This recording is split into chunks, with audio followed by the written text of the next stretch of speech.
Hi guys, we are back with another video, but this time, unfortunately, I'm not gonna come on the camera, but I have something important to talk about.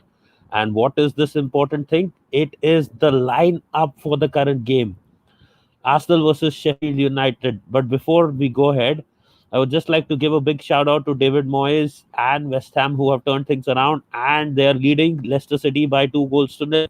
I had said this on an FPL show, or if I remember on one of the shows, that West Ham is a slow starter, and then once they get into the game, at the end of a few games, they will start to produce results. And last game they hammered Wolves, and this game now they're doing the same thing to Leicester City. So David Moyes is back, and for everyone who doubted him and Adam Brownie, I told you I know how Moyes thinks, and that is exactly what he is doing now. Unfortunately, I have a slight cold and I'm using a mask, so my voice may be a bit unclear, but big up to everyone who's watching. And now, quickly, let me go into the game, the lineup for Arsenal versus Sheffield United. Now, I will tell you some of the reasons why I'm very pissed, and I'll tell you some of the positives from this lineup as well. So there are both sides of the things that I can see. Let me quickly share the screen with you guys. Two sides to the game. Okay, I've just used a simple Google method of sharing the screen with you guys. So let me just move. So obviously Leno, first choice, no doubt about it. Gabriel is playing on the right. Okay, positive. He's back in the team. Happy about it. David Luiz at the center. I don't know Arteta's obsession with David Luiz, but okay. David Luiz is back. Hopefully he doesn't mess it up. Big up to RN in the chat. How are you doing, my friend? Kyron Tierney on the left. That is expected. I hope he's 100% fit. If he's not, I don't know again why is he being played over Rob Holding. If he has some fitness issue, I think he could have been rested for this game. Sheffield United, not the most attack-minded team. They are out of form as well. Kyron Tierney, if he's not 100%, could have been rested, but okay, he's in the team. I'm happy about it. No complaints there. Let me zoom in a bit more because we are focusing on the Arsenal side of things. So Hector Bellerin as the right wing back. No worries, no complaints about that. Positive, big up to Hector Bellerin. Bukayo Saka on the left. Yes, some creativity back in the team. Yes, Liam Damon, I am better now, but I have slight cold. RN is saying Maitland is not there because of creativity. We need creativity. If you're playing El Neni, which you can see, and Ceballos, we need a bit more creativity, and Saka can give us that creativity. So that is why Maitland Niles has been dropped and Saka is back in the team. Apart from that, if you see, El Neni is replacing Zaka because I think Zaka needed a break, needed some rest. He was outclassed against Liverpool. So it is high time to give El Neni the chance to play in his actual role, which is the defensive midfielder. He will not have to push forward. Ceballos is playing with him.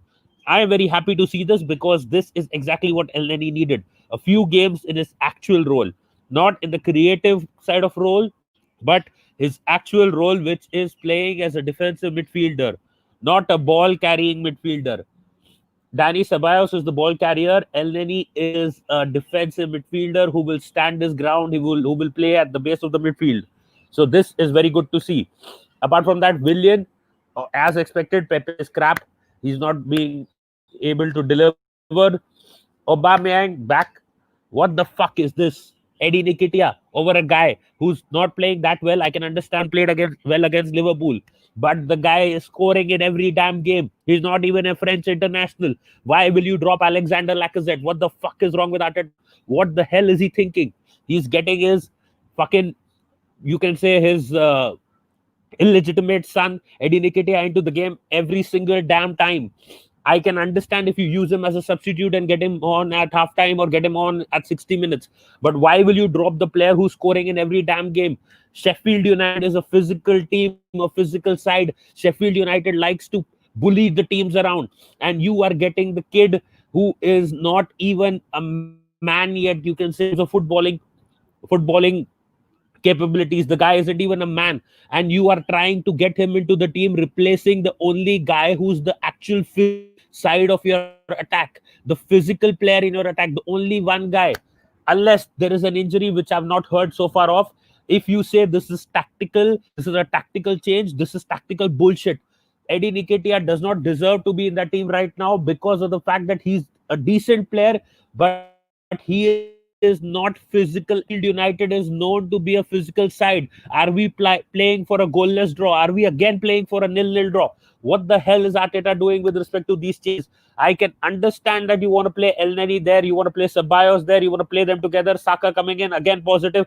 I am not saying that we may not win this game, but what I'm trying to say is that this is a very stupid call against the team that likes to be playing physical football. You are removing your informed, goal scoring, most physical striker from the team.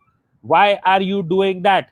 Why will you actually be doing that? I do not understand. The 2 games ago, Gabriel, man of the match, consecutive 2 matches. Third game, which is a crucial game against Liverpool, Gabriel gone from the starting lineup on bench. The guy gets 2 man of the match awards. He's gone from the bench. He's gone onto the bench from the starting 11. Same thing with Emi Martinez, winning everything, delivering everything, great gameplay, great play from the back, everything perfect, everything positive.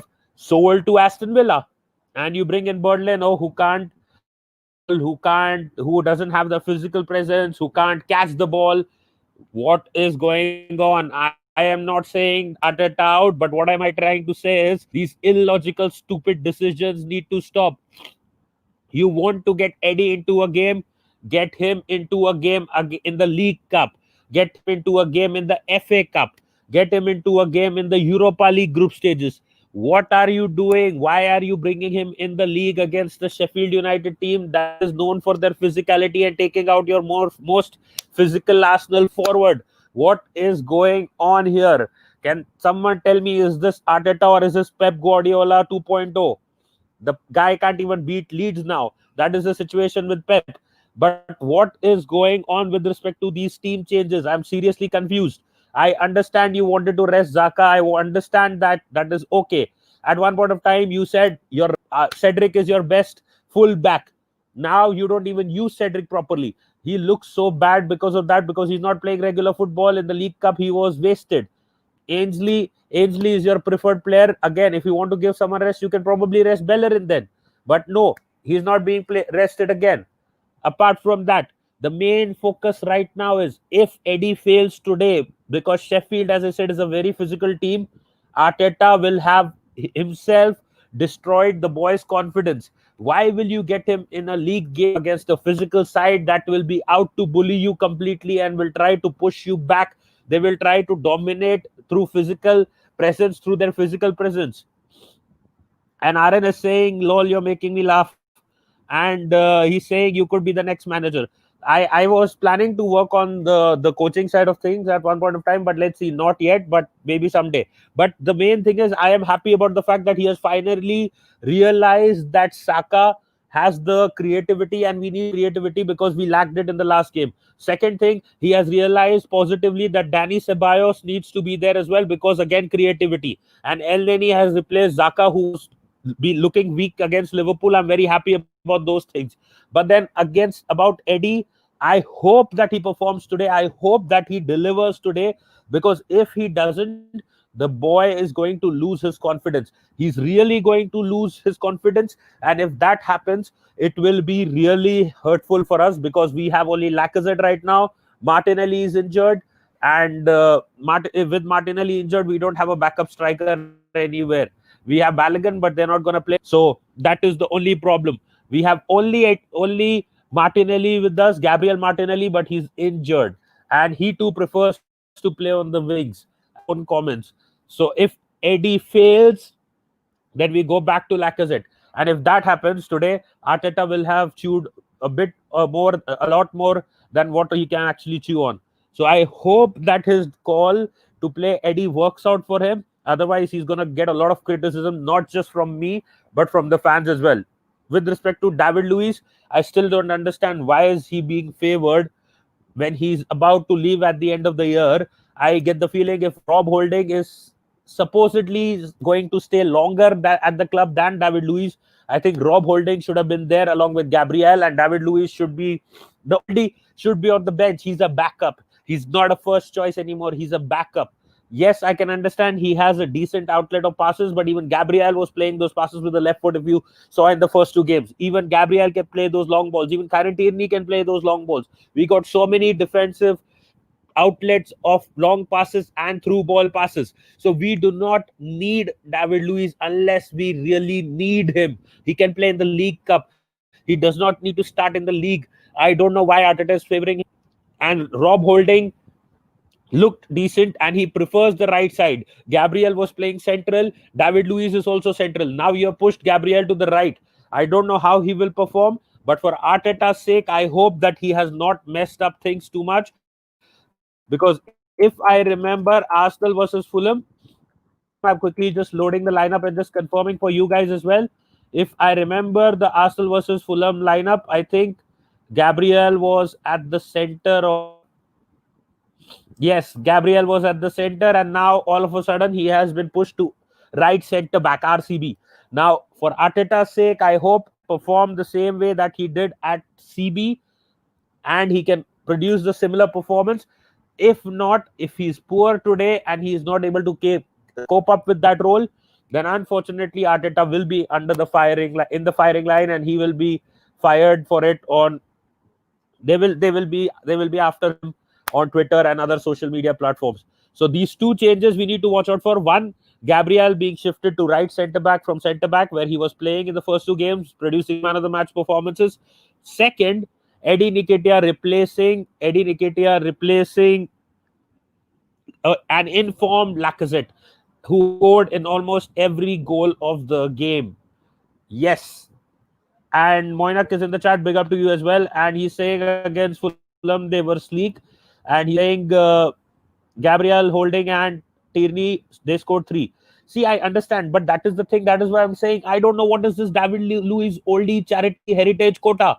I don't understand what the hell is this. Why? How does he get into the team every time? I don't understand what is Arteta doing. And Aaron is asking about FIFA Mobile. Aaron will be back soon. Don't worry. It's just this temporary thing, a bit of issue going on that I'm trying to resolve, work related pressure. But soon that will be back on, even fortnight. Hopefully soon, maybe today. If not today, maybe from tomorrow onwards. Definitely, because tomorrow is deadline day, as you already know, guys. So there will be more videos, but I just want to say I do not understand what is going on here. How can Eddie replace your informed goal scorer, even though he was poor in the last game, like most of the other teammates of his teammates up front, because there was lack of creativity? But he at least got a goal. He's been getting a goal in every damn game. And Sheffield, as I was saying, you need physical players. Danny Ceballos is a good replacement for coming in because he's physically strong. He tries to fight for the ball. Saka too. But why are you replacing Eddie for Lacazette, your most physical presence in the box, your most physical attacker? I do not understand this logic. I hope that it works out for Arteta, but right now I cannot make any kind of sense out of it. So thank you so much, guys, for tuning in. That is about it. And if you want me to do a quick tactical analysis of what I can understand from this, so the thing is, where do I see the goals coming in from? Looking at Sheffield's team, McGoldrick and Burke up front. And if you see Basham, Baldock, I think the three of Lundstrom, Baldock, and Basham will possibly try to push forward because these guys are more attack minded. And at that point of time, Tierney can play the long ball over their heads and directly to Aubameyang. And that could be the way, that could be the outlet of creativity where Aubameyang is in the free space, and Saka can play a through ball either from to Eddie from when these guys are pushing forward. So these can be our two main outlets of goals. The other one option could be Willian trying to dribble around with the ball and earning a penalty. So these are two outlets, main outlets that are possibly have the chances of where we can get the goals in this game, and hopefully they deliver now. Let's see. Let's wait and watch. Let's see whether Eddie can do it or not. Moinak is saying you can do a watch along, bro. The thing is, my friends are doing watch along, so I'm not doing it right now, but I'll definitely do one soon. And Aaron, yes, I am in GDU's Discord. I am in George's Discord, in Simpy's Discord, in John's Discord, and who was the last guy? There is this other guy, I forgot his name. He plays FIFA Mobile, if you remember, one more guy who used to play with me. If you have a Discord, just send me the details. I will join it. I will quickly join the Discord. You can put it in the chat, the name and or the joining code or the link. I don't think you'll be able to put the link. You can text me on Twitter on Beyond the Post and follow me, and I'll follow you back as well.